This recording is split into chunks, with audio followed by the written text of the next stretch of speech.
Hello everyone, welcome to my classes. मैं हूं सुनील कुमार। इस वीडियो में मैं जैक बोर्ड का क्लास 11 का टर्म 2 एग्जामिनेशन के लिए जो मॉडल सेट जारी किया गया है उसमें मैथमेटिक्स का मॉडल सेट 2 का सेक्शन ए और सेक्शन बी का सॉल्यूशन बताऊंगा।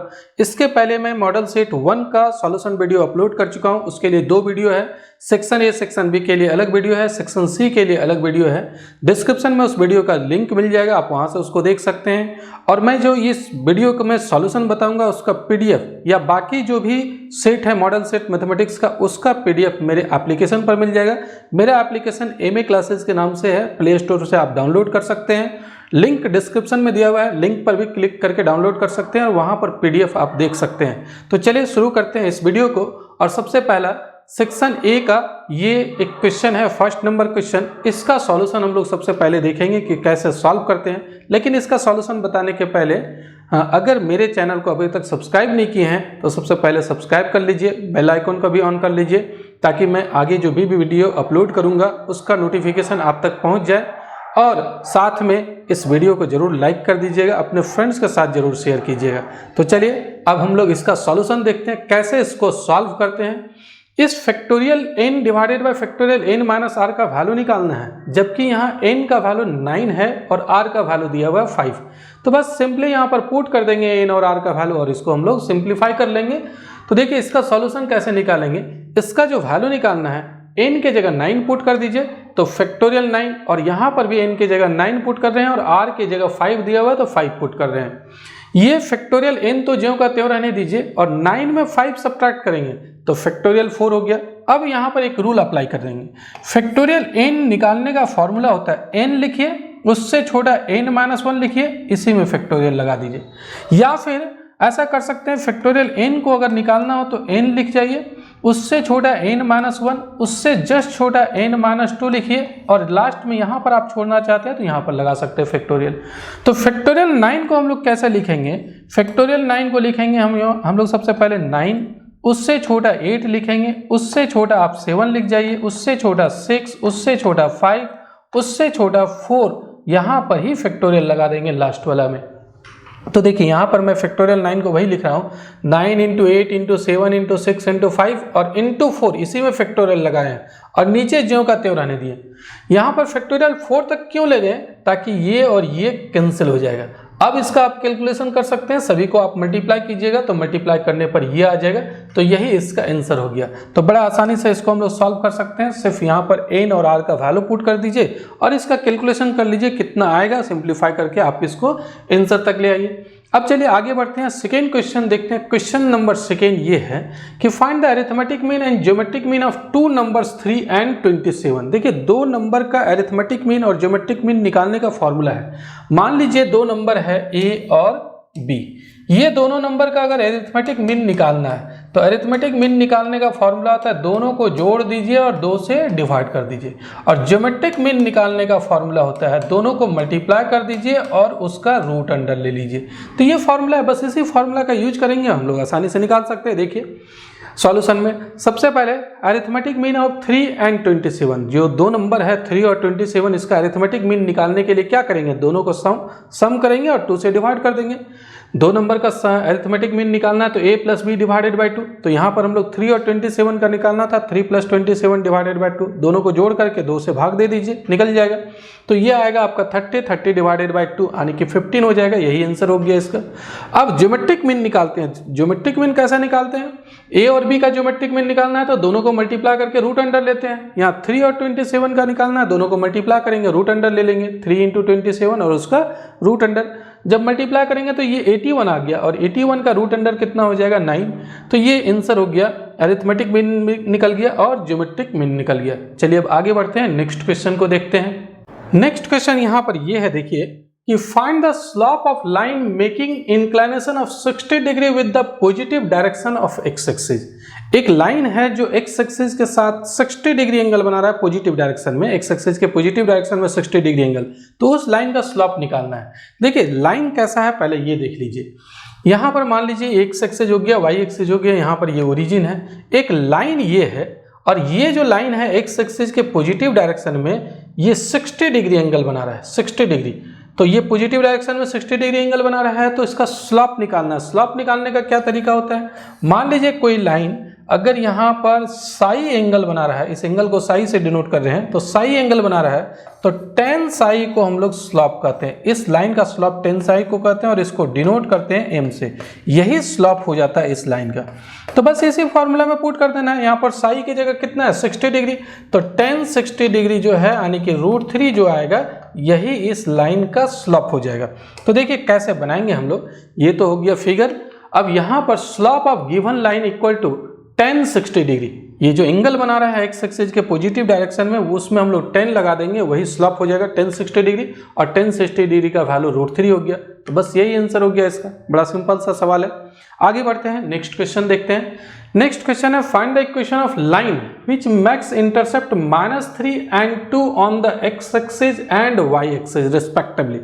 एक कोई लाइन है जो एक्स एक्सिस पर इंटरसेप्ट काट रहा है -3 और वाई एक्सिस पर 2। इंटरसेप्ट क्या होता है ये जरा समझिए।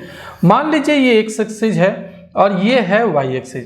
कोई लाइन हम लोग लेते हैं और लाइन मान लीजिए ऐसा लाइन ले लिए हम लोग, ये लाइन ले लिए। तो ये जो लाइन है यहाँ ओरिजिन जहाँ पर इंटरसेक्ट कर रहा है एक्स एक्सिस को, मान लीजिए ए पर इंटरसेक्ट कर रहा है, तो ओरिजिन से जो डिस्टेंस होगा उसको हम लोग एक्स इंटरसेप्ट कहते हैं। ये एक्स इंटरसेप्ट कहलाता है। और ये जो डिस्टेंस है उसको वाई इंटरसेप्ट कहते हैं। ये जो डिस्टेंस आएगा वो वाई इंटरसेप्ट, मतलब ये जहाँ पर इसको इंटरसेक्ट किया, मान लीजिए बी पर इंटरसेक्ट किया, तो ओ बी वाई इंटरसेप्ट और ओ ए जो है वो एक्स इंटरसेप्ट कहलाता है। तो यहाँ पर यही दोनों दिया हुआ है, एक्स इंटरसेप्ट दिया हुआ है और वाई इंटरसेप्ट दिया हुआ है। तो find the equation of line. मान लीजिए एक्स इंटरसेप्ट ए है और वाई इंटरसेप्ट मान लीजिए बी है, तो इस लाइन का इक्वेशन का फॉर्मूला होता है, लाइन का इक्वेशन होता है x by a plus y by b equal to 1। ये कब इक्वेशन हम लोग निकालते हैं, इसको इंटरसेप्ट फॉर्म कहते हैं इक्वेशन को। अगर एक्स इंटरसेप्ट पता है ए, वाई इंटरसेप्ट पता है मान लीजिए बी, तो उस समय इस लाइन का इक्वेशन होता है x by a plus y by b equal to 1। इसी फॉर्मूला का यूज करेंगे और हम लोग इस सवाल को बनाएंगे। तो देखिए यहाँ पर सबसे पहले सॉल्यूशन में हम लोग क्या करते हैं, पहले फिगर देख लीजिए। फिगर क्या है, मान लीजिए ये एक्स एक्सिस वाई एक्सिस और ये लाइन है, ये लाइन है। एक्स इंटरसेप्ट -3 है, मतलब नेगेटिव है, तो नेगेटिव है तो इधर काटेगा। ये यहाँ पर लाइन जो है एक्स एक्सिस को इधर इंटरसेक्ट करेगा, ये जो डिस्टेंस है वो -3 हो जाएगा। यहाँ पर देखिए एक्स इंटरसेप्ट कितना दिया हुआ है, -3 है, तो -3 है मतलब ये वाला जो डिस्टेंस है वो हो गया -3। फिर वाई इंटरसेप्ट कितना दिया हुआ है, वाई इंटरसेप्ट देखिए क्वेश्चन में वाई इंटरसेप्ट 2 लिखा हुआ है, तो वाई इंटरसेप्ट वाई एक्सिस को जहाँ पर काट रहा है वहाँ से ओरिजिन से डिस्टेंस, मतलब ये वाला जो डिस्टेंस है वो हो गया आपका 2। तो एक्स इंटरसेप्ट पता है, वाई इंटरसेप्ट पता है, लाइन का इक्वेशन निकालना है। तो इसी फॉर्मूला में पुट करेंगे x by a plus y by b equal to 1। इस फॉर्मूला में हम लोग पुट कर देंगे। ए की जगह कितना हो जाएगा, यही हो जाएगा ए का वैल्यू, और ये हो जाएगा बी का वैल्यू, ये हो गया बी का वैल्यू। तो देखिए इक्वेशन क्या बनेगा, therefore equation of given line is X divided by A की जगह कितना हो गया -3 plus Y divided by B की जगह कितना हो गया 2 इक्वल टू 1। अब बस इसी को सिंप्लीफाई कर लेना है, इसको सिंप्लीफाई कर लेंगे वही इक्वेशन हो जाएगा। तो आप इसको लिख लीजिए, ये माइनस जो है ऊपर भी ले जा सकते हैं, -x/3 plus y/2 equal to 1। अब ऐसा कर सकते हैं, यहाँ पर एलसीएम ले लीजिए, 3 2 6 एलसीएम हो गया, 3 से डिवाइड करेंगे तो 2 से मल्टीप्लाई करेंगे तो -2x, यहाँ 2 से डिवाइड करेंगे 3 से यहाँ पर मल्टीप्लाई कर दिए 3y इक्वल टू 1। ये क्रॉस मल्टीप्लिकेशन कर दीजिए तो -2x plus 3y equal to 6। तो यही लाइन का इक्वेशन हो गया। जो लाइन का x इंटरसेप्ट दिया हुआ था -3, y इंटरसेप्ट 2 दिया हुआ था, उस लाइन का इक्वेशन ये हो गया। चलिए अब आगे बढ़ते हैं, नेक्स्ट क्वेश्चन देखते हैं। Find the equation of the parabola with vertex at 0 0 and focus at 3 0। एक पैराबोला का इक्वेशन निकालना जिसका वर्टेक्स दिया हुआ है और फोकस दिया हुआ है। तो पैराबोला जो होता है उसका फिगर कैसा होता है जरा ये देख लीजिए। अगर कोई पैराबोला लेते हैं तो उस पैराबोला का मान लीजिए ये एक्स एक्सिस है, ये वाई एक्सिस है। स्टैंडर्ड फॉर्म में अगर हम लोग बनाते हैं तो ये फिगर बनता है।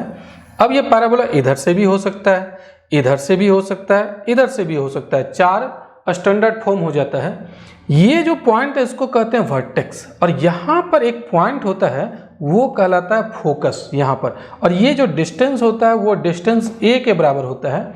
और इसका इक्वेशन होता है Y square equal to 4ax। यहाँ जो a है वही ओरिजिन से डिस्टेंस होता है, फोकस और ओरिजिन के बीच का डिस्टेंस यही होता है, फोकस और वर्टेक्स के बीच। ये वर्टेक्स हो गया, ये फोकस हो गया, तो वर्टेक्स और फोकस के बीच का जो डिस्टेंस होता है a होता है।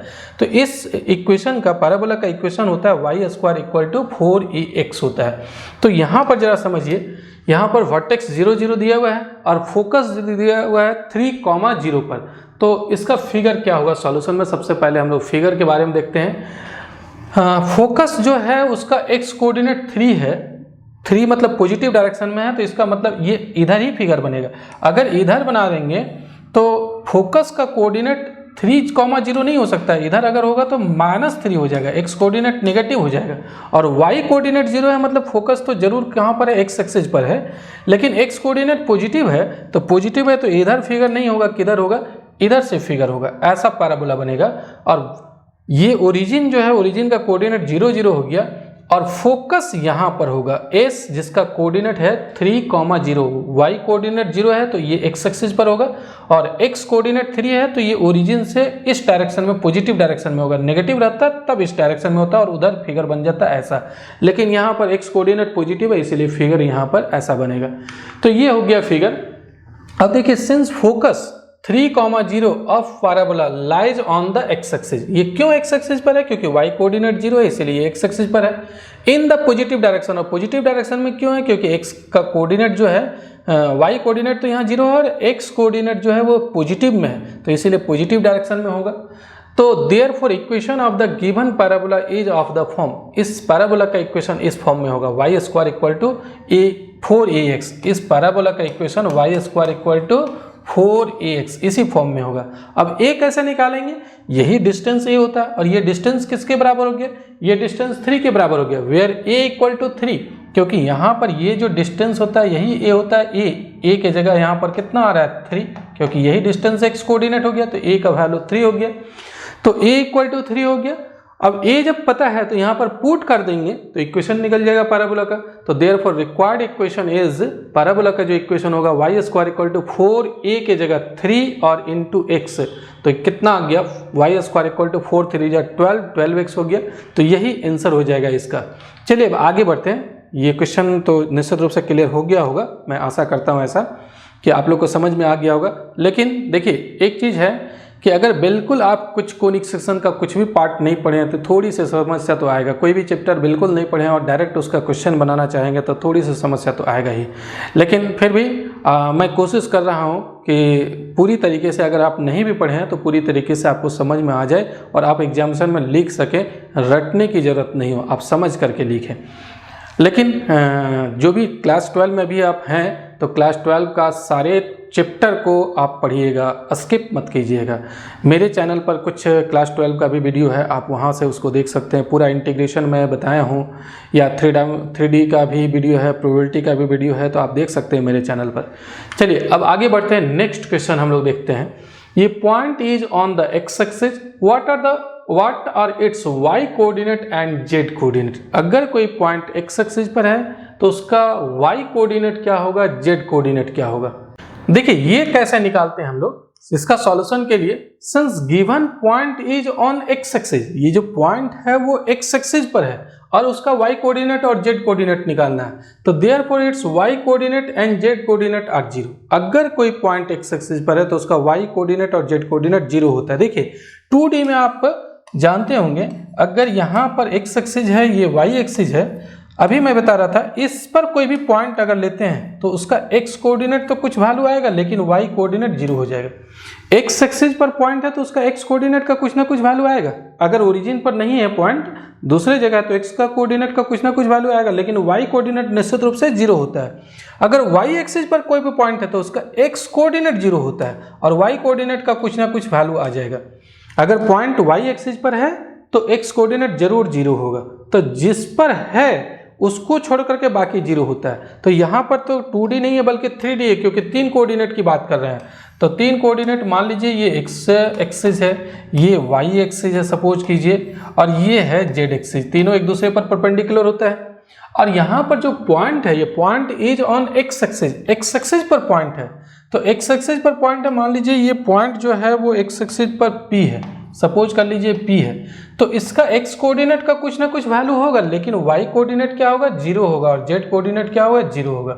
जिस एक्सिस पर है उसका कुछ ना कुछ वैल्यू होगा, लेकिन दूसरा जो कोऑर्डिनेट होगा निश्चित रूप से वो 0 होता है। तो मैं यहाँ पर वही लिखा हूँ, since given point is on x axis therefore its y coordinate and z coordinate are 0, y coordinate भी 0 होगा और z कोऑर्डिनेट भी 0 होगा। तो बस इतना ही लिखना है और कुछ ज़्यादा इसमें लिखना नहीं है। अब हम लोग नेक्स्ट क्वेश्चन को देखते हैं, क्योंकि यहाँ पर y कोऑर्डिनेट और z कोऑर्डिनेट पूछा जा रहा था, तो y और z कोऑर्डिनेट 0 होगा, बस एक लाइन लिख देना है। नेक्स्ट क्वेश्चन क्या है, ये die is thrown 2 times, right the sample space for this experiment. एक डाई को, एक लूडो का जो पासा होता है उसको 2 बार फेंका गया, तो लिखना है यहाँ पर सिंपल स्पेस लिखना है।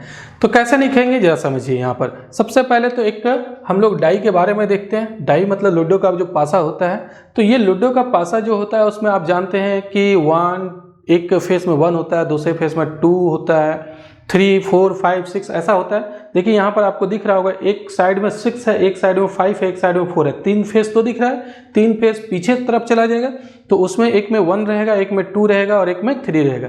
अगर एक बार लूडो के पासा को फेंकते हैं तो क्या क्या पॉसिबल आउटकम्स हो सकता है। पॉसिबल आउटकम मतलब कौन कौन से नंबर आ सकते हैं, जो भी संभावना हो सबको देखिए। तो जितनी भी संभावना में मतलब जो भी नंबर आ सकता है उसके सेट को हम लोग कहते हैं सिंपल स्पेस। पॉसिबल आउटकम्स को हम लोग कहते हैं सिंपल स्पेस। तो यहाँ पर देखिए, व्हेन ये die is thrown the possible outcomes are 1, 2, 3, 4, 5 और 6। अगर एक बार फेंकें, किसी पासे को एक बार फेंकते हैं, एक पासे को फेंकते हैं, तो पॉसिबल आउटकम्स होगा 1, 2, 3, 4, 5, 6। ये फेंकेंगे तो या तो 1 आएगा, हालांकि कोई एक ही आएगा, ऐसा नहीं कि ये 6 वो एक साथ आ जाएगा, कोई एक ही आएगा। लेकिन बार बार अगर दोहराएंगे तो कौन कौन से नंबर आ सकते हैं, कभी 1 आएगा, कभी 2 आएगा, कभी 3 आएगा, कभी 4 आएगा, कभी 5 आएगा, कभी 6 आएगा, यही सब नंबर आ सकता है। तो ये पॉसिबल आउटकम्स यही हो गया, संभव परिणाम यही है। अब when ये die is thrown 2 times the simple space is given by, जब एक बार फेंकते हैं तो ये आता है, और अगर 2 बार फेंके तब, तो 2 बार फेंकेंगे तो कैसे सिंपल स्पेस निकालेंगे। सिंपल स्पेस को S से डिनोट करते हैं।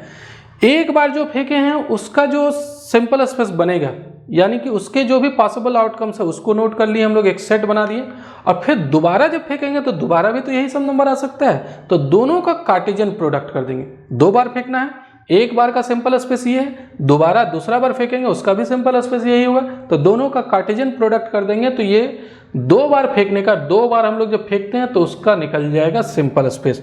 तो देखिए कैसे निकालेंगे जरा समझिएगा, इसको कार्टेशियन प्रोडक्ट कैसे किया जाता है। ये कार्टेशियन प्रोडक्ट निकालने के लिए 1 और 1 दोनों को एक साथ लेंगे, 1, 1, फिर 1, 2, फिर 1, 3, इस तरीके से हम लोग बनाएंगे। देखिए 1, 1, 1, 2, 1 को सभी के साथ 1, 1, फिर 1 को 2 के साथ, फिर 1 को 3 के साथ, फिर 1, 4, 1, 5, 1, 6, ये हो गया।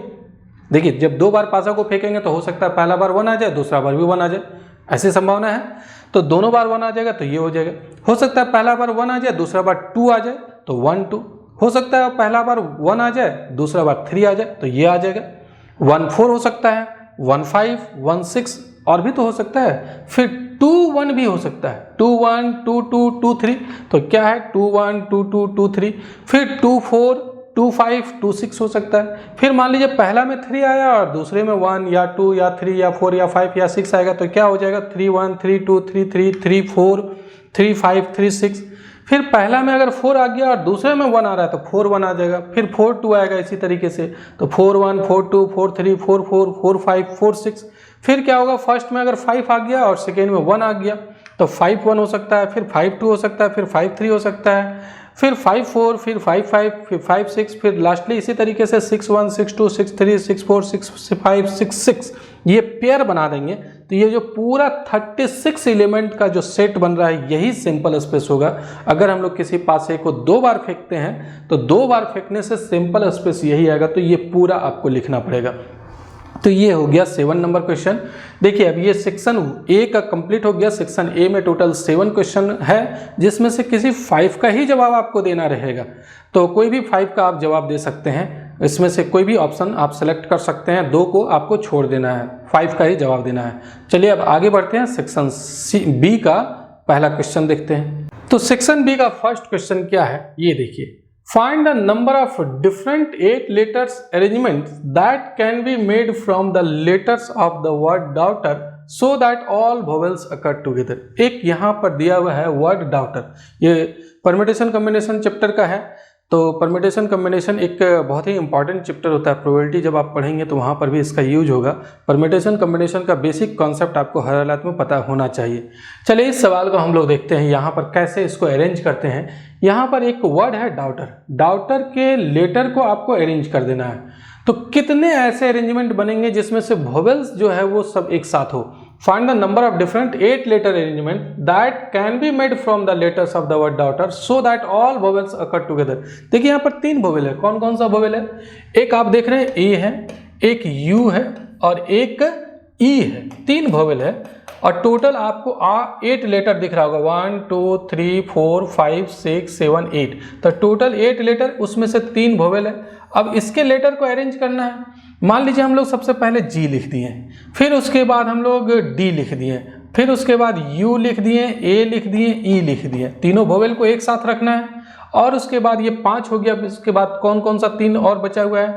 टी बचा हुआ है, डी और जी तो हम लोग लिखे हुए हैं, डी और जी लिखे हुए हैं, तो एच बच गया, टी बच गया और आर बच गया। ऐसा लिख दिया हम लोग, टी एच आर।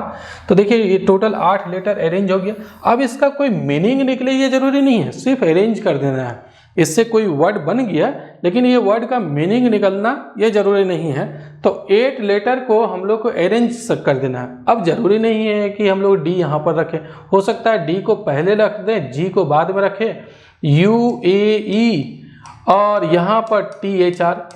या ऐसा कर सकते हैं कि हम लोग आर को पहले कर देते हैं और एच को बाद में कर सकते हैं। या ये जो तीनों वोवेल यहाँ पर है, तीनों वोवेल को हम लोग यहाँ पर कर देते हैं। तो ऐसा बहुत तरीके से अरेंजमेंट कर सकते हैं। या यू के जगह ए कर देते हैं, ए के जगह यू कर सकते हैं। तो डिफरेंट काफ़ी अरेंजमेंट बनेगा। कितना अरेंजमेंट बनेगा वही पता करना है। नंबर ऑफ अरेंजमेंट कितना होगा जिसमें वोवेल्स जो है वो तीनों वोवेल एक साथ होना चाहिए। तो देखिए इस सवाल को बनाएंगे कैसे, जरा ध्यान दीजिएगा। सबसे पहले हम लोग यहाँ पर total number of letters in the word daughter is equal to 8। इस डॉटर वर्ड जो दिया हुआ है उसमें टोटल कितने लेटर हैं? 8 लेटर हैं। Vowels in the word daughter are a u e. ये वोवेल्स जो है इस डॉटर वर्ड में, उसमें 3 वोवेल्स है, ए है, यू है और ई है। Since all vowels have to occur together, चूंकि तीनों वोवेल को एक साथ रहना है, तो आप क्या कीजिए, तीनों वोवेल्स को मिला करके बांध दीजिए। अब जब बांध देंगे तीनों वोवेल तो क्या होगा? एक ही जगह जाएगा, जहां पर भी जाएगा वो एक जगह जाएगा।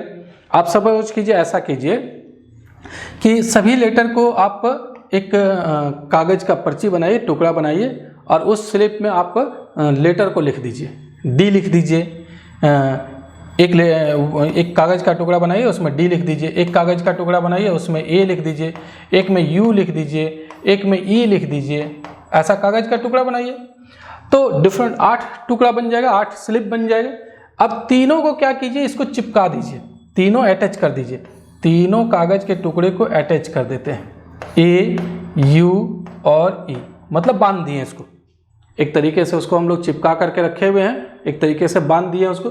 अब ये तीनों जब जहाँ जाएगा वो एक ही जगह एक ही साथ जाएगा। उसके बाद आपको कौन कौन सा बच जाएगा? एक कागज का टुकड़ा बचेगा जिसमें डी लिखा हुआ रहेगा, एक बचेगा जिसमें आपका कौन कौन सा और वर्ड बच गया? डी बचा हुआ है, जी है, फिर और क्या बचा? एच है, फिर और कौन सा एक टुकड़ा बच जाएगा? टी हो जाएगा और फिर क्या बचेगा? आर। देखिए ये तो तीनों बन गया।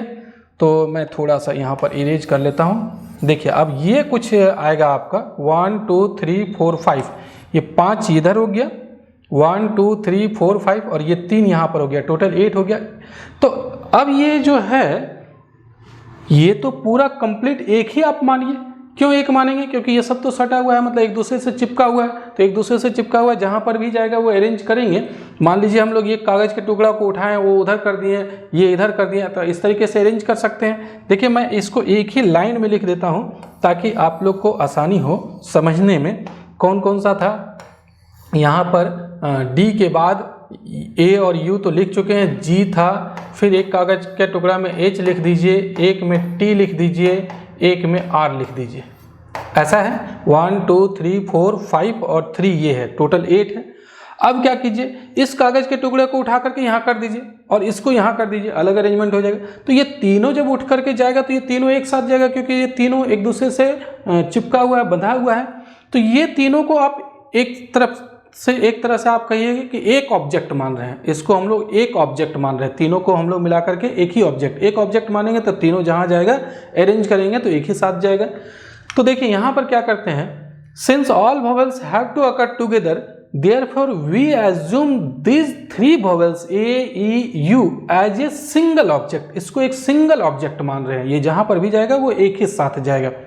अब उसके बाद ये एक हो गया और यहाँ पर ये दूसरा हो गया, ये तीसरा हो गया, ये चौथा, ये पांचवा, ये छठा। तो टोटल कितना ऑब्जेक्ट हो गया हमारे पास, 6 ऑब्जेक्ट हो गया। अब 8 नहीं कह सकते हैं, क्यों? 8 लेटर जरूर है लेकिन 8 ऑब्जेक्ट नहीं हुआ।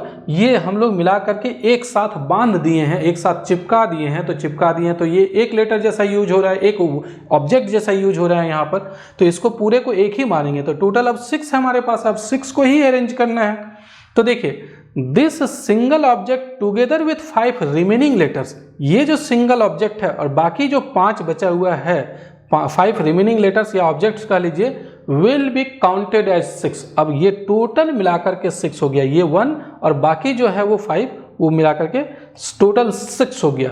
तो अब 6 ऑब्जेक्ट हो गया। अब 6 को अरेंज करना है। तो परम्यूटेशन कहता है कि 6 में 6 को अरेंज करने का तरीका होता है 6p6। 6 को 6 में से अरेंज करना है तो नंबर ऑफ परम्यूटेशन या नंबर ऑफ अरेंजमेंट इतना बनता है और इसका वैल्यू आता है फैक्टोरियल 6। तो देखिए, this 6 objects can be arranged in 6p6 ways, इतने तरीके से, that is in factorial 6 ways. 6p6 का वैल्यू फैक्टोरियल 6 आएगा। तो ये जो 6 ऑब्जेक्ट हुआ, 6 ऑब्जेक्ट को जब अरेंज करेंगे तो कितना टोटल अरेंजमेंट बनेगा? टोटल अरेंजमेंट बनेगा फैक्टोरियल 6 वेज। ये परम्यूटेशन का फॉर्मूला है।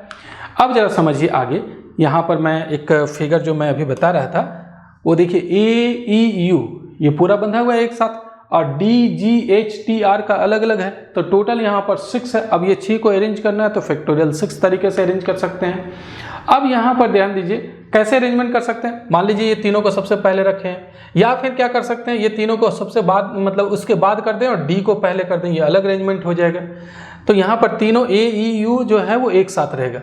अब आगे क्या करना है, ये AEU जो चिपका करके रखे थे उसको आप खोल दीजिए और यहीं पर रखिए, लेकिन उसको आपस में अरेंज कर दीजिए। क्या करते हैं हम लोग, यहाँ पर A की जगह E कर देते हैं और इसको वहाँ ले जाइए, यहाँ पर A कर देते हैं और यहाँ पर U रहने दे देते हैं। तो ये आपस में भी तो अरेंज हो सकता है। देखिए, यहाँ पर पहले A था और बाद में E, उसके बाद U था। हम लोग ऐसा करते हैं, E को पहले कर देते हैं, A को उसके बाद, U को यहाँ रहेगा इसी पोजीशन पर, लेकिन ये आपस में अरेंज हो गया। आपस में कितने तरीके से अरेंज हो सकता है? 3 है। तो 3p3 तरीके से, यानी कि फैक्टोरियल 3 तरीके से हम लोग इसको अरेंज कर सकते हैं। तो इसको भी आपस में अरेंज कर सकते हैं। देखिए, मैं यहाँ पर वही लिखा हूँ, again 3 vowels can be arranged among themselves in factorial 3 ways। ये आपस में अपने आप में अरेंज कर सकते हैं फैक्टोरियल 3 ways। अब दोनों काम करना है, ये टोटल 6 को भी अरेंज करना था और ये आपस में भी अरेंज कर सकते हैं। तो फंडामेंटल प्रिंसिपल ऑफ काउंटिंग में अगर दोनों काम अगर करना हो तो मल्टीप्लाई कर देते हैं नंबर ऑफ वेज को। तो देखिए, टोटल नंबर ऑफ वेज क्या होगा, therefore required number of arrangements equal two factorial 6 हो गया। ये टोटल जो 6 ऑब्जेक्ट है उसको अरेंज करने का और ये आपस में अरेंज करने का फैक्टोरियल 3, दोनों काम करना है तो मल्टीप्लाई हो जाएगा। अब इसका वैल्यू निकाल लेंगे। फैक्टोरियल 6 का मतलब 1 2 3 4 5 6 का प्रोडक्ट। तो फैक्टोरियल 6 का वैल्यू कितना आएगा, 6 × 5 × 4 × 3 × 2 × 1। फैक्टोरियल 3 का वैल्यू 3 × 2 × 1। ये सभी को मल्टीप्लाई कर लीजिए, कैलकुलेशन करने के बाद 4320 आएगा। यही इसका आंसर हो जाएगा। तो इस तरीके से इस सवाल को बना सकते हैं। अब चलिए आगे बढ़ते हैं, नेक्स्ट क्वेश्चन देखते हैं। नेक्स्ट क्वेश्चन 9 नंबर क्या कहता है, if the sum of 3 numbers in AP is 24 and their product is 440, find the numbers। 3 numbers है, 3 नंबर्स जो है वो AP में है और उस तीनों नंबर का जो सम है वो 24 है और फिर उस तीनों नंबर का प्रोडक्ट जो है वो 440 है। तो निकालना है हम लोग को नंबर्स। देखिए, 3 नंबर अगर AP में है तो वो 3 नंबर ये मान सकते हैं, A - D एक नंबर, दूसरा A मान लीजिए, तीसरा मान लीजिए A + D। ये तीनों नंबर एपी में है। अगर 3 नंबर दिया हुआ है और उसका सम की बात कर रहा है तो 3 नंबर हम लोग इस तरीके से मान सकते हैं। एपी में आएगा, कैसे आएगा, सेकेंड में फर्स्ट सब्ट्रैक्ट कीजिए, सेकेंड माइनस फर्स्ट। तो सेकेंड है क्या, यहाँ ए है, और फर्स्ट क्या है, ए माइनस डी है। तो देखिए ये ए और माइनस ए कैंसिल हो जाएगा, माइनस माइनस प्लस डी बचा। थर्ड में सेकेंड सब्ट्रैक्ट कीजिए, थर्ड टर्म में सेकेंड टर्म को हम लोग सब्ट्रैक्ट करते हैं। तो थर्ड है ए प्लस डी और सेकेंड है ए, सब्ट्रैक्ट करेंगे तो ए और ए कैंसिल हो जाएगा, यहाँ पर भी बचा डी। देखिए दोनों इक्वल आ गया, डिफरेंस सेम आ गया।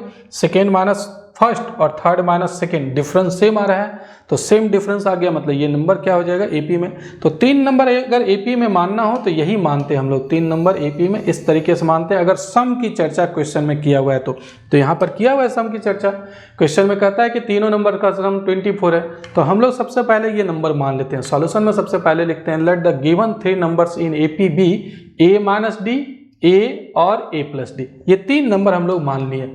अब क्या करते हैं, according to question A minus D, A और ए प्लस डी, ये तीनों का सम किसके बराबर है, 24। ये 3 नंबर जो एपी में था उसका सम 24। देखिए प्लस डी से माइनस डी कैंसिल हो जाएगा, A plus A 3 A equal to 24। 3 इधर डिवाइड कर दीजिए, ए का वैल्यू निकल जाएगा, ए का वैल्यू 8 आ गया। अब ए निकल गया, अगर हम लोग डी निकाल लें तो तीनों नंबर निकल जाएगा। तो डी कैसे निकलेगा, एक और चीज क्वेश्चन में कहता है कि इसका जो प्रोडक्ट है वो 440 है, तीनों नंबर का प्रोडक्ट 440 है। तो also product of given number is 440। Product कैसे निकालेंगे, ये तीनों को मल्टीप्लाई कीजिए, ए माइनस डी, ए और ए प्लस डी, ये कितने के बराबर है, 440 के बराबर है। अब ए का वैल्यू आप पुट कर सकते हैं, ए का वैल्यू कितना है, 8 है। तो यहाँ पर ए का वैल्यू 8 माइनस डी, यहाँ पर भी 8 और यहाँ पर भी 8 प्लस डी इक्वल टू 440। ये 8 को इधर डिवाइड कर दीजिए और ये दोनों को एक साथ रहने दीजिए। दैट इज 8 माइनस डी और 8 plus d is equal to 440 divided by 8। ये तो कट भी जाएगा। तो यहाँ पर a minus b into a plus b का फॉर्मूला ए स्क्वायर मतलब 64 और minus d square, a minus b into a plus b equal to A square minus B square, और ये कट जाएगा 5 4 जा 40 और फिर 8 5 जा 40 और 8 5 जा 40, 55 आ जाएगा, ये कैंसिल होकर के। अब यहाँ से डी स्क्वायर निकाल लीजिए। देखिए डी स्क्वायर इधर ले आते हैं, 55 को उधर ले जाते हैं, तो डी स्क्वायर का वैल्यू 64 माइनस 55, ये सब्ट्रैक्ट करने के बाद कितना आएगा, देखिए D square is equal to आ जाएगा 9। 64 में 55 सब्ट्रैक्ट करेंगे तो 9, स्क्वायर हटाएंगे तो इधर रूट अंडर होगा, और ये रूट अंडर जब लगेगा तो प्लस माइनस 3। तो डी का वैल्यू 2 वैल्यू आया, यहाँ पर +3 भी हो सकता है, -3 भी हो सकता है। तो ए का वैल्यू हम लोग को निकल गया, यहाँ पर डी का वैल्यू भी निकल गया, डी का 2 वैल्यू आया +-3। अगर ये वैल्यू पुट कर दें, यहाँ पर पुट कर दें, यहाँ पर पुट कर दें, यहाँ पर पुट कर दें, तो नंबर निकल जाएगा। तो वही काम करते हैं हम लोग। चलिए देखिए, देयरफॉर रिक्वायर्ड नंबर्स आर, सबसे पहले ए के जगह 8 और डी के जगह पॉजिटिव ले लेते हैं, डी +3 ले लेते हैं, तो 8 माइनस डी, डी का वैल्यू 3। फिर दूसरा था 8 और तीसरा है 8 प्लस डी का वैल्यू 3, ए के जगह 8 और डी का वैल्यू 3, ये रख सकते हैं, या फिर -3 भी कर सकते हैं और ए का वैल्यू 8 और डी के जगह -3 लिखते हैं। यहाँ पर भी ए का वैल्यू 8 और डी के जगह -3 रख सकते हैं, तो ये भी नंबर आ सकता है, ये भी नंबर आ सकता है। तो कितना आएगा, 8 - 3 5 हो जाएगा, ये 5 हो गया, 8 हो गया, 11 हो गया। या अगर ये लेते हैं तो 8 माइनस माइनस प्लस हो जाएगा, 8 + 3 11 हो जाएगा, और 11 8 और ये सब्ट्रैक्ट करेंगे तो 5। तो नंबर्स वही है, ये 5 8 11 है और ये 11 8 5 है। दोनों में अंतर यही है कि ये इंक्रीजिंग ऑर्डर में है, वो डिक्रीजिंग ऑर्डर में, लेकिन दोनों एपी में है। इसका कॉमन डिफरेंस आप निकालिएगा तो common difference second minus first 3 आएगा, इसका कॉमन डिफरेंस निकालिएगा सेकेंड माइनस फर्स्ट -3 आएगा। तो दोनों नंबर एपी में है, लेकिन इसका कॉमन डिफरेंस 3 है, इसका कॉमन डिफरेंस -3 है। तो ये भी हो सकता है, ये भी हो सकता है, 2 आंसर इसका हो सकता है। 3 नंबर निकालना था जिसका सम 24 है। आप देखिए दोनों का सम करेंगे, ये तीनों का, इसका भी सम 24 आएगा, या अगर ये वाला लेते हैं तो इसका भी सम 24 आएगा, और प्रोडक्ट करेंगे तो 440 आ जाएगा। ये सभी को मल्टीप्लाई करेंगे तो 440 और ये भी मल्टीप्लाई करेंगे तो 440। तो हम लोग को 3 नंबर एपी में निकालना था जिसका सम 24 और प्रोडक्ट 440, ये नंबर हम लोग निकाल लिए। चलिए आगे बढ़ते हैं, नेक्स्ट क्वेश्चन देखते हैं। नेक्स्ट क्वेश्चन 10 नंबर, देखिए 10 नंबर क्या है या समझिए। Find the distance of the point 3, -5 from the line 3x - 4y - 26 = 0।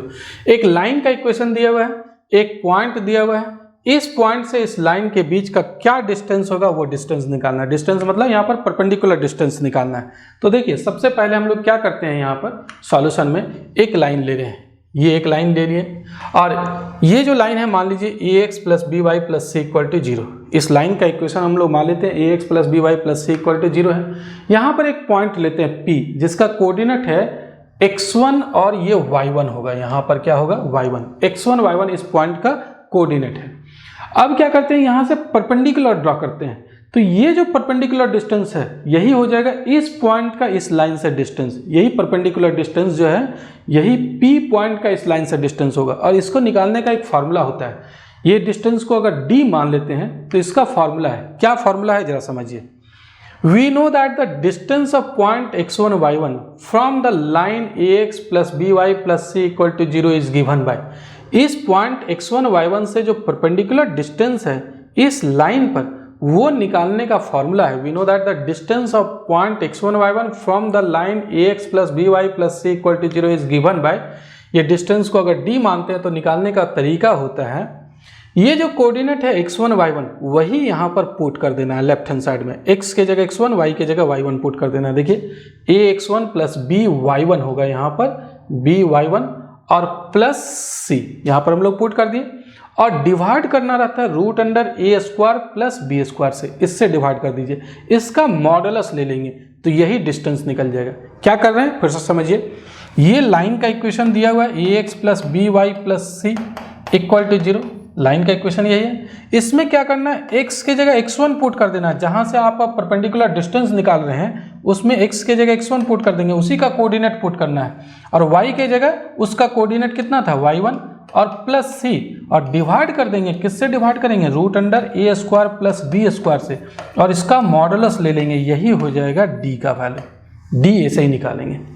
तो ये फॉर्मूला आ गया, इसी फॉर्मूला में हम लोग बैठा देते हैं, पुट कर देते हैं। यहाँ पर जरा समझिए क्या कहता है, ये थोड़ा सा मिस्टेक है, यहाँ पर y1 होगा। तो therefore the distance of point 3 -5, ये इस पॉइंट से डिस्टेंस निकालना है, मतलब यहाँ पर जो पॉइंट है उसके जगह क्या है 3, -5, ये पॉइंट है यहाँ पर, इस पॉइंट की जगह लाइन का इक्वेशन, इस लाइन के इक्वेशन की जगह कौन सा लाइन है 3x - 4y - 26 इक्वल टू 0, यही लाइन है। तो क्या करेंगे, ये कोऑर्डिनेट इसमें x y की जगह पुट कर देंगे, तो डिस्टेंस कैसा निकलेगा 3 और x के जगह यहाँ पर 3 पुट करेंगे, फिर -4 और y के जगह -5 पुट कर देंगे और -26, और डिवाइड किससे करते हैं, x का जो कोएफिशिएंट होता है y का कोएफिशिएंट होता है उसको स्क्वायर करके जोड़ते हैं उसका रूट अंडर। तो x का कोएफिशिएंट 3 है और y का कोएफिशिएंट है -4, तो देखिए यहाँ पर 3 स्क्वायर और -4 स्क्वायर दोनों का सम उसका रूट अंडर, यही डिस्टेंस निकल जाएगा। अब कैलकुलेशन कर लीजिए, 3 3 जा 9 हो गया और ये माइनस माइनस प्लस हो जाएगा, 4 5 जा 20 -26, ये 9 आ रहा है और -4 का होल स्क्वायर करेंगे तो 16। अब देखिए 9 + 20 29, 29 में 6 26 सब्ट्रैक्ट किए 3, और ये 16 + 9 25 का रूट अंडर 5 हो गया। 3/5 का जब मॉडुलस लेंगे तो ये 3/5 ही आएगा, तो यही परपेंडिकुलर डिस्टेंस निकल गया, या यही इस पॉइंट का डिस्टेंस निकल गया इस लाइन से। परपेंडिकुलर डिस्टेंस का लीजिए या फिर सिर्फ डिस्टेंस ही कहिए कि distance from this point two this line, तो ये आ गया 3/5। तो इस तरीके से इस सवाल को भी हम लोग आसानी से बना सकते हैं। चलिए अब नेक्स्ट क्वेश्चन देखते हैं। Find the angle between the line this and this, दो लाइन का इक्वेशन दे दिया गया है, उसका हम लोग को दोनों के बीच का एंगल निकालना है। तो यहाँ पर देखिए सबसे पहले गिवन लाइन साथ, एक लाइन तो ये दिया हुआ है जिसको नंबर 1 कर दिए, दूसरा लाइन दिया हुआ है ये और इसको नंबर हम लोग 2 कर दिए, दोनों लाइन दिया हुआ है। तो दोनों के बीच का एंगल निकालने के लिए क्या करेंगे, हम लोग स्लॉप मान लेंगे। दो लाइन है, मान लीजिए ये लाइन है और ये लाइन है, ये फर्स्ट लाइन हो गया, ये सेकेंड लाइन, दोनों के बीच का एंगल निकालने का फॉर्मूला होता है। फॉर्मूला मैं अभी बताऊंगा क्या फॉर्मूला होता है। सबसे पहले m1 and m2 be the slope of line 1 and 2 respectively, ये मान लीजिए let m1 and m2 be the slope of line 1 and 2। इस लाइन का स्लॉप हम लोग मान रहे हैं m1 और इस लाइन का स्लॉप मान रहे हैं m2। तो पहले हम लोग स्लॉप निकाल लेते हैं। स्लॉप निकालने का फॉर्मूला होता है m1, इस लाइन का स्लॉप निकालना, फॉर्मूला क्या है, minus coefficient of x divided by coefficient of y। इसमें x का जो कोएफिशिएंट होता है और y का जो कोएफिशिएंट होता है दोनों को डिवाइड करके नेगेटिव कर देंगे तो ये स्लोप निकालने का फॉर्मूला होता है। तो माइनस कोएफिशिएंट ऑफ x कितना फर्स्ट लाइन का √3 और कोएफिशिएंट ऑफ y कितना है, y का कोएफिशिएंट 1 है, मतलब माइनस √3/1 मतलब माइनस √3 आ गया। ये m1 निकल गया, इस लाइन का स्लोप निकल गया। सेकेंड लाइन का स्लोप निकालते हैं। सेकेंड लाइन का स्लोप m2 है, तो m2 इक्वल टू क्या हो जाएगा, वही formula minus coefficient of x divided by coefficient of y। तो माइनस तो रहने दीजिए और कोएफिशिएंट ऑफ x यहाँ पर 1 है और कोएफिशिएंट ऑफ y √3 है, तो ये -1/√3 हो गया। Let theta be the angle between given line 1 and 2। मान लीजिए ये दोनों लाइन है, उसके बीच का एंगल कितना है, थीटा है। तो इसका थीटा निकालने का फॉर्मूला होता है then tan theta equal to होता है mod of m2 minus m1 divided by 1 plus m2 into m1। इसी फॉर्मूला से निकालेंगे। तो ये फॉर्मूला में हम लोग पुट कर देते हैं m2 का वैल्यू। देखिए मैं यहाँ से उसको आगे बढ़ गया हूँ। देखिए m1 का वैल्यू क्या था, m1 का वैल्यू पता है √3 माइनस √3 और m2 का वैल्यू पता है -1/√3। तो वही m1 का वैल्यू -√3 और m2 का वैल्यू -1/√3। एंगल निकालने के लिए यही फॉर्मूला था ना। फॉर्मूला tan थीटा का क्या था, tan थीटा इक्वल टू था, यहाँ था m2 minus m1 divided by 1 plus m2 into m1। इस फॉर्मूला में पुट कर दीजिए। तो tan theta equal to m2 का वैल्यू है -1/√3 और माइनस m1 ये खुद नेगेटिव है और यहाँ पर भी माइनस है, तो दोनों माइनस माइनस प्लस √3 हो जाएगा। और यहाँ पर 1 प्लस m2 का वैल्यू -1/√3 और m1 का वैल्यू है -√3, दोनों मल्टीप्लाई कर देंगे। अब इसको बस सिंप्लीफाई करना है, कितना मैं बताऊँगा। सिंप्लीफिकेशन तो आप लोग कर ही सकते हैं भाई, 11th क्लास में है या अभी तो 12 में पहुंच गए हैं, तो सिंप्लीफाई तो कर ही सकते हैं। चलिए फिर भी मैं बता रहा हूँ सिंप्लीफिकेशन कैसे है। देखिए √3 तो एलसीएम हो गया, -1 प्लस √3 इंटू √3 3 और ये 1 और देखिए ये कैंसिल हो जाएगा और माइनस माइनस प्लस हो जाएगा तो 1 बच गया, तो 1 + 1 हो गया। अब यहाँ पर tan थीटा का वैल्यू कितना आ गया, -1 में 3 ऐड करेंगे तो 2 और डिवाइडेड बाय √3 और ये भी जो डिवाइड में है ये तो यही मेन डिवाइड तो ये है ना, मेन डिवाइड ये है, तो डिवाइडेड बाय 2 भी कैंसिल हो गया, मतलब ये आ रहा है 1/√3।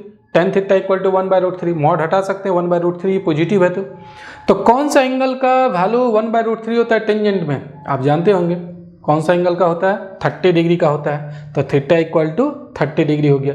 तो एंगल निकालना था दोनों लाइन के बीच का, 30 डिग्री निकल गया।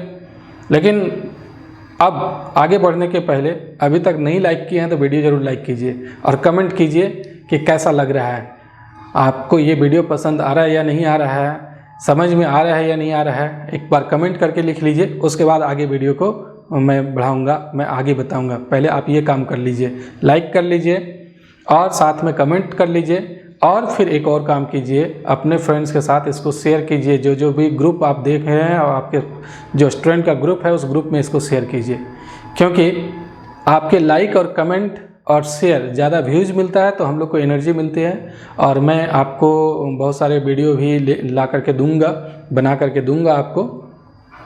तो लेकिन ये काम आप लोग करेंगे तो उससे मुझे भी एनर्जी मिलेगी। जब तक मुझे एनर्जी नहीं दीजिएगा तब तक मैं कितना काम कर पाऊंगा, तो इसलिए ये सब काम कर लीजिए।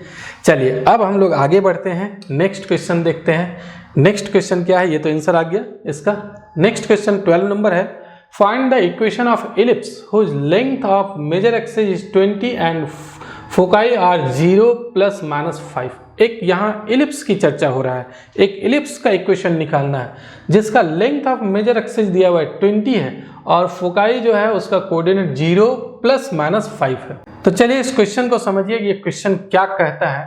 सबसे पहले जो एलिप्स है उस कैसा फिगर होता है एलिप्स का, ये इस तरीके का एलिप्स का फिगर बनेगा। यहाँ पर इस तरीके से एलिप्स का फिगर बनेगा।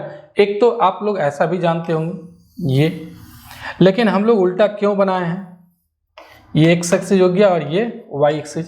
दो फोकस है, एक फोकस यहाँ पर और एक फोकस यहाँ पर। मैं भी बता रहा था ना कि इस एक्सिस पर जो भी पॉइंट होगा एक्स एक्सिस पर उसका वाई कोऑर्डिनेट 0 होगा, तो यहाँ पर जो फोकस होगा उसका कोऑर्डिनेट एक्स कोऑर्डिनेट सी और वाई कोऑर्डिनेट 0 हो जाएगा। लेकिन यहाँ पर जो फोकस दिया हुआ उसका एक्स कोऑर्डिनेट 0 है, एक्स कोऑर्डिनेट 0 है फोकस का। तो क्या फोकस एक्स एक्सिस पर होगा, फोकस एक्स एक्सिस पर नहीं होगा। कारण क्योंकि अगर x कोऑर्डिनेट 0 है तो x कोऑर्डिनेट 0 किस पॉइंट का होता है, जो पॉइंट y एक्सिस पर होता है। तो फोकस कहाँ हो जाएगा, वाई एक्सिस पर हो जाएगा, फोकस यहाँ हो जाएगा। तो इसीलिए ये फिगर उल्टा हो जाएगा, फिगर ऐसा नहीं रहेगा बल्कि ये फिगर उल्टा हो जाएगा। तो ये फोकस का कोऑर्डिनेट देख करके हम लोग फिगर बनाए। मेजर एक्सिस तो 20 है और फोकस में एक्स कोऑर्डिनेट 0 है, तो एक्स कोऑर्डिनेट 0 है तो वो जरूर वाई एक्सिस पर होगा। तो ये फोकस हो गया 0C कोऑर्डिनेट हो गया फोकस का, और एक दूसरा फोकस है जिसका कोऑर्डिनेट 0-C। यहाँ पर 0A हो जाएगा, इसका कोऑर्डिनेट 0A और इसका 0-A। यहाँ पर B0 और इसका -B0 हो जाएगा, ये एक्स एक्सिस के नेगेटिव डायरेक्शन में आएगा, ये ओरिजिन हो गया। और मेजर एक्सिस ये पूरा होगा, जो बड़ा एक्सिस होता है उसी को मेजर एक्सिस, और जो छोटा एक्सिस है यहाँ से यहाँ तक का डिस्टेंस उसको माइनर एक्सिस कहते हैं। ये हो गया मेजर एक्सिस, ये हो गया माइनर एक्सिस। तो इलिप्स ऐसा ही है, इसका इक्वेशन होता है x square divided by A square plus यहाँ पर थोड़ा सा चेंज हो जाएगा, एक्स स्क्वायर डिवाइडेड बाय यहाँ पर b square plus Y square divided by A square equal to 1।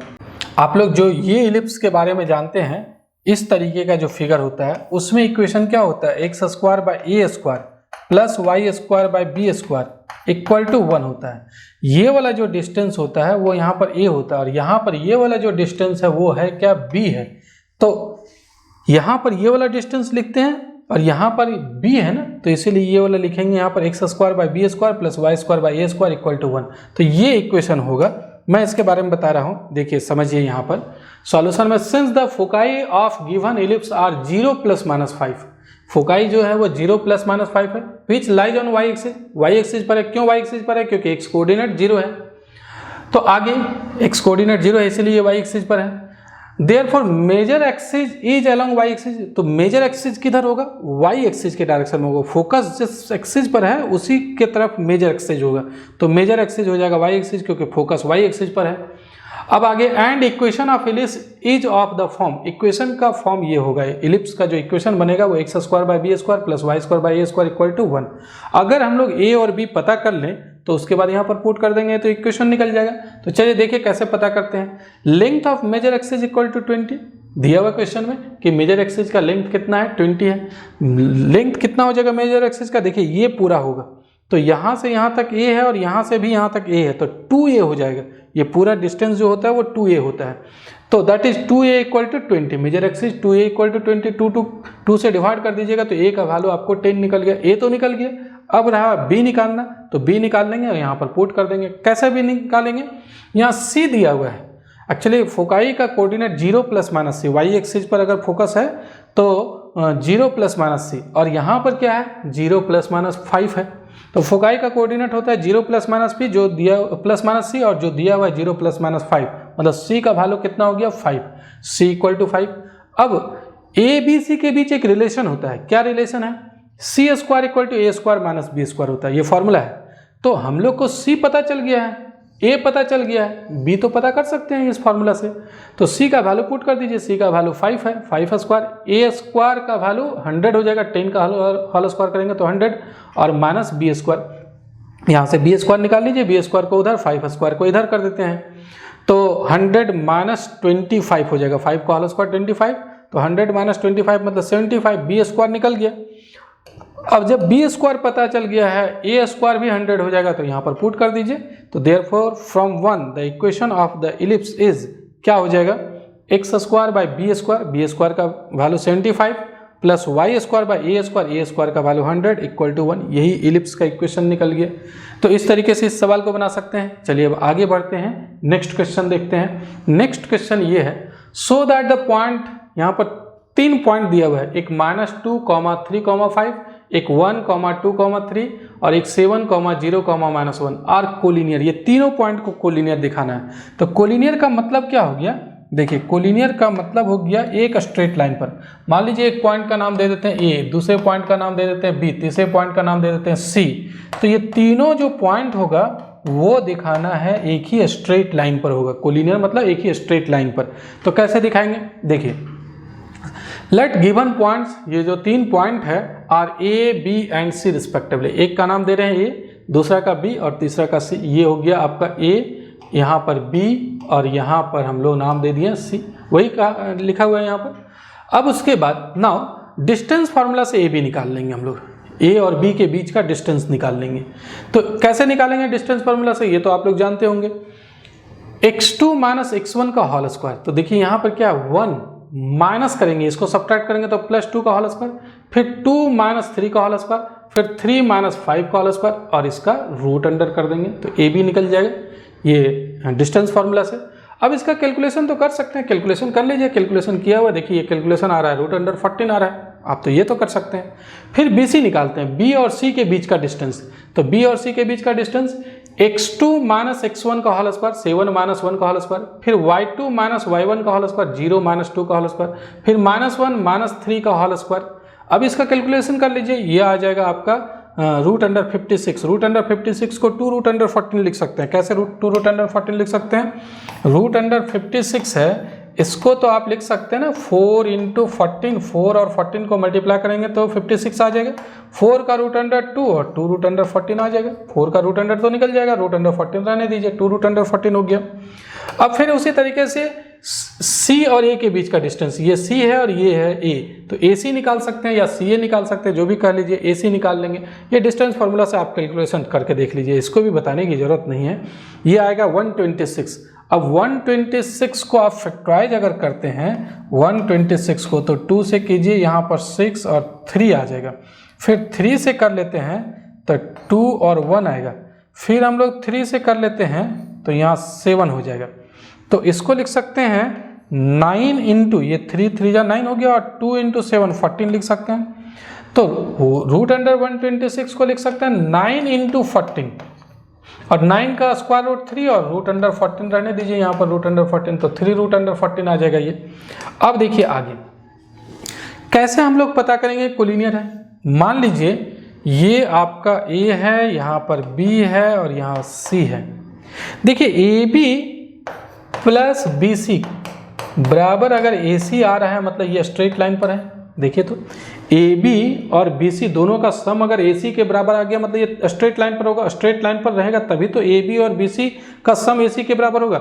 मान लीजिए स्ट्रेट लाइन पर नहीं है, मान लीजिए यहाँ A और C और B यहाँ पर है, B यहाँ पर है, तो AB और BC को ऐड करेंगे तो क्या AC के बराबर आएगा? नहीं आएगा। AB और BC जो है AC के बराबर नहीं आएगा, स्ट्रेट लाइन पर रहने पर ही बराबर आएगा।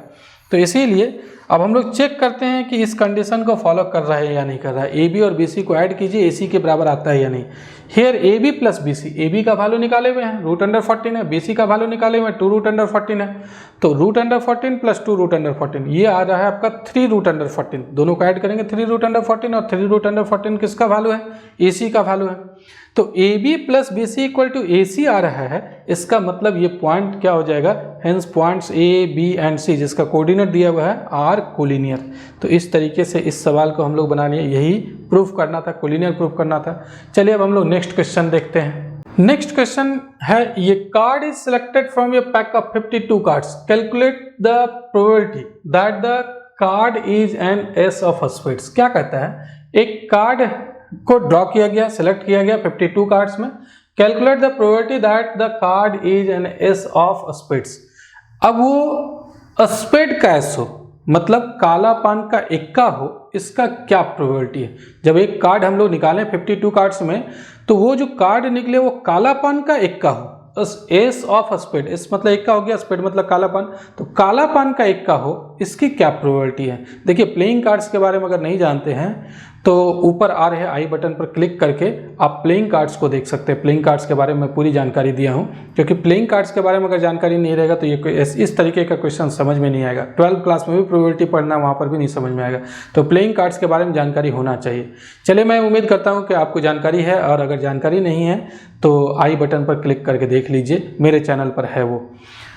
तो अब कैसे बनाएंगे इस सवाल को, सबसे पहले out of 52 cards 1 card can be drawn in 52 ways. अगर 52 पत्ता जो प्लेइंग कार्ड्स में होता है उससे एक कार्ड निकालना है तो कितने तरीके से निकाल सकते हैं, 52 तरीके से निकाल सकते हैं। तो सिंपल स्पेस में 52 एलिमेंट हो जाएगा, जितने तरीके से वो काम कर सकते हैं। एक कार्ड निकालना है, कोई भी 52 पत्ता में से एक निकाल सकते हैं, तो 52 तरीके से कर सकते हैं। तो therefore if s is the sample space then number of element in the sample space is equal to 52 हो गया। अब देखिए हम लोग को करना क्या है, let a equal to event of driving an ace of spade. Spade का एस निकालना है, कालापन का एक का निकालना है, तो उस घटना को ए मान लेते हैं। A equal to event of driving an ace of spread from a pack of 52 cards. अब इस घटना को करने के लिए फेवरेबल केसेस कितना होगा, मतलब एस ऑफ स्प्रेड कितना होगा, काला पान का इक्का कितना होगा। देखिए 4 इक्का होता है टोटल, एक लाल पान का होता है, एक काला पान का, एक ईंट का, एक चिड़िया का। तो 4 इक्का में स्प्रेड का इक्का जो है यानी कि काला पान का इक्का एक ही है ना, तो वही कार्ड निकालना। 52 कार्ड में से एक ही कार्ड ऐसा है जो एस ऑफ स्प्रेड यानी कि काला पान का इक्का, उसी में से एक कार्ड को निकाल लेना, मतलब वही कार्ड निकालना है। तो वो काम हम लोग बस एक ही तरीके से कर सकते हैं। तो we know that there is only one ace of spade in a pack of 52 cards, यानी कि नंबर ऑफ एलिमेंट ए जो है वो कितना हो जाएगा। देखिए यहाँ पर तो थोड़ा सा मिस्टेक है, ओनली वन एस एक ही होता है, तो यहाँ पर एक ही एक का है, तो 1C1 हो जाएगा। 1C1 का वैल्यू कितना आएगा, ये नहीं होगा, 1C1 का वैल्यू 1 हो जाएगा। तो अब now probability of a is equal to number of element in a divided by number of element in s, यानी ए में नंबर ऑफ एलिमेंट कितना है, 1 है, 1 डिवाइडेड बाय 52, तो यानी कि ये आ रहा है आपका, ये गलत है, यहाँ पर कितना हो जाएगा 1/52, ये आंसर हो जाएगा, यहाँ पर ये आंसर हो जाएगा, क्योंकि एक ही कालापन का इक्का होता है, कालापन का इक्का जो है वो एक ही है, तो उसी को निकालना है, तो एक में से एक निकालना है, तो एक ही तरीके से निकाल सकते हैं, तो नंबर ऑफ एलिमेंट जो है वो 1 आएगा। अब ये प्रोबेबिलिटी का फॉर्मूला होता है number of element A divided by number of element in S. A में आपका 1 एलिमेंट है और एस में 52 एलिमेंट है, तो 1/52 ही इसका आंसर हो जाएगा। तो ये थोड़ा सा मिस्टेक है, मैं PDF जो भेजूंगा उसमें तो उसको सुधार करके भेजूंगा। तो इस तरीके से हम लोग ए सेक्शन और सेक्शन बी का क्वेश्चन हम लोग कर लिए। अब आगे जो सेक्शन सी का होगा इस मॉडल सेट का, मैं उसको नेक्स्ट वीडियो में अपलोड करूंगा। ये वीडियो कैसा लगा जरूर कमेंट करके बताएंगे। लाइक अभी तक नहीं किए तो कीजिए और अपने फ्रेंड्स के साथ अपने व्हाट्सएप ग्रुप पर इसको जरूर शेयर कीजिए। चलिए मिलते हैं नेक्स्ट वीडियो में। इस वीडियो को देखने के लिए बहुत बहुत धन्यवाद। Thank you.